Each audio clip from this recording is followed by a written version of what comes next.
pioneers. This is the hip abduction machine. It works the muscles on the outside of the hip or the side of the glute, so these muscles right here. When you use this machine, this handle, the yellow one, you push in toward the seat and you can move it so that it's easier to get in and out of. So now I can sit into the seat.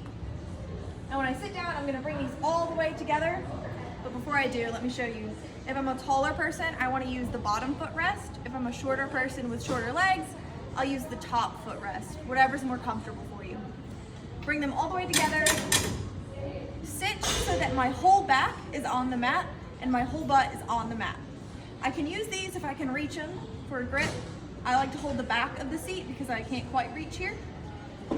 Make sure the weight is set appropriately for you. You can set the pin at the appropriate weight, and then you can turn the knob to adjust it by 5-pound increments.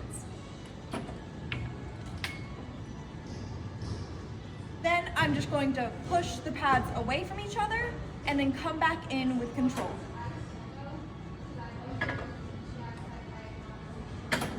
And that's the hip abduction machine.